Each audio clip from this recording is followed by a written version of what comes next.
ولایت کی پہچان قرآن کہتا ہے الذین آمنوا وکانوا یتقون، یہ ہے پہچان ولایت کی۔ ایمان والے ہوتے ہیں، تقوی والے ہوتے ہیں، اللہ سے ڈرنے والے علماء ہوتے ہیں۔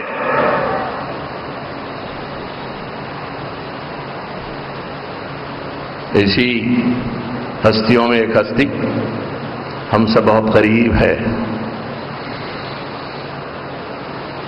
بہت کم فاصلے پر یہاں سے جامعہ نظامیہ ہے، اور اس جامعہ میں ایک قبہ ہے، گنبد ہے، اور اس گنبد کے سائے میں کوئی آسودہ راحت ہے جس کا نام فضیلت جنگ شیخ الاسلام انوار اللہ خان فاروقی علیہ رحمت و رضوان ہے۔ ایک ایسی ہستی کہ وہ بیک وقت صرف عالم ہی نہیں، بیک وقت ولایت کا تاج اللہ نے جس کے سر پہ رکھا، عارف باللہ، اور ان کی بڑی جو خدمات ہیں وہ علم کے چراغ ہر طرف انہوں نے روشن کر دیے۔ بہت علمی کارنامے ہیں حضرت کے، اور صاحب سلسلہ پیر طریقت تھے، وہ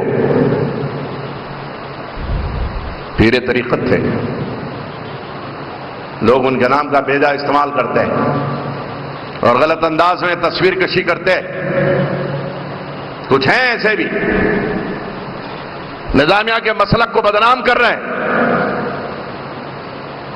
جبکہ اس نظامیہ کا بانی پیر طریقت ہے،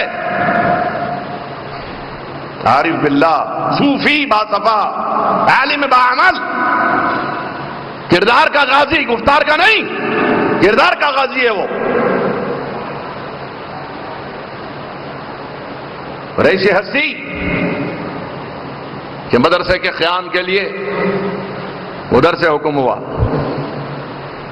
مدرسہ قائم کیا، دیکھنے والی آنکھوں نے دیکھا، جس کو اللہ نے بصیرت دی تھی، کانوکیشن ہو رہا، جلسے تقسیم سناد ہو رہا ہے، سرکار مدینہ وہ اسناد دستخط ثبت فرما کر تقسیم کر رہے ہیں۔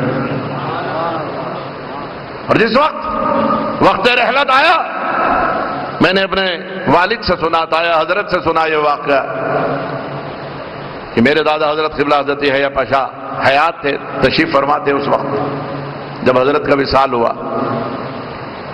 حضرت کی عادت تھی فجر اور مغرب کے بعد مراقب رہتے تھے، اس دن بھی معمول کے مطابق نماز ادا کی اور گھر آ کے اپنے حجرے خاص میں مراقب رہے۔ ایک مقررہ وقت اندر تشریف رکھتے تھے، اس کے بعد پھر باہر تشریف لاتے، لیکن اس دن ایسا ہوا کہ اندر گئے تھے، تھوڑی دیر کے بعد دروازہ کھول کے باہر آ گئے اور پوچھا یہاں کون ہے؟ صاحبزادے بولے جی ہم حاضر ہیں، فرمائیے کیا ہے؟ کیا جاؤ مولانا شاہ انوار اللہ خان صاحب کی کیفیت دریافت کرو۔ کیوں حضرت خیریت؟ تو بولے میں نے ابھی دیکھا کہ سرکار مدینہ علیہ الصلوۃ والتسلیم تشریف لے جا رہے ہیں۔ پوچھا سرکار کی آمد کی وجہ؟ فرمایا میں انوار اللہ خان کے پاس جا رہا ہوں۔ ان کو ساتھ لینے کے لیے آئے تھے۔ جس کی زندگی ایسی ہو اور جس کی موت ایسی ہو تو وہ ولی نہیں ہوگا تو کیا ہوگا، عارف نہیں ہوگا تو کیا ہوگا، شیخ الاسلام نہیں ہوگا تو کیا ہوگا۔ ہمیں فخر ہے کہ حیدرآباد دکن میں ایسی عظیم المرتبت ایک ہستی آرام کر رہی ہے، اور ان کا قائم کردہ جامعہ دین حق کی ترویج و اشاعت میں آج 140 سال سے زیادہ عرصہ، لگ بھگ 150 برس ہو گئے، مصروف ہے اپنی خدمت میں، اور اللہ نے اپنے کرم سے بڑے عظیم المرتبت علماء، صلحاء، اولیاء، عرفاء یہاں سے پیدا کیے۔ حضرت کے عرس کے ایام ہیں،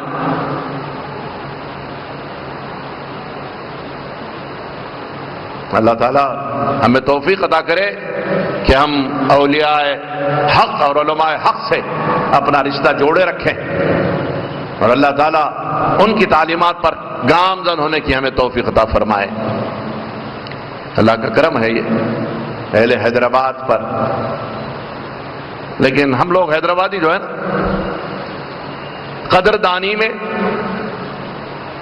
داد و تحسین اور توصیف میں بڑے بخیل ہیں۔ اور بیرون پرست ہیں ہم لوگ، برا نہ لگے، بیرون پرست ہے، باہر والوں کی بہت قدر کرتے، گھر والا بڑے سے بڑا ہے، خداور ہمیں بونا نظر آتا ہے۔ مزاج ہے ہمارا ہی محاورہ ہے، گھر کی مرغی دال برابر، گھر کی ہے کیونکہ، باہر کی ہو مرغی تو اس کی قیمت ہے، یہ گھر کی مرغی ہے، دال برابر۔ بدنصیبی ہے، اللہ کسی قوم پر قہر نازل فرماتا ہے تو ان کے دلوں سے علم کی، علماء کی قدردانی کو چھین لیتا ہے۔ ایسی عظیم المرتبہ ہستی ہمارے پاس، لیکن ہم جیسے چاہیے ان کی پذیرائی نہیں کر پائے، اور آج بھی جو قدردانی ان کی ہونی چاہیے نہیں ہے۔ جبکہ آپ جانتے ہیں ایک کارنامہ دائرۃ المعارف ایسا ہے کہ بیرون ہندوستان کے باہر جو بلاد اسلامی ہیں، مسلم ممالک ہیں، وہاں حیدرآباد کی پہچان چار مینار اور مکہ مسجد نہیں ہے، حیدرآباد کی پہچان دائرۃ المعارف ہے۔ ان کا خزانہ جامع نظامیہ ہے پہچان۔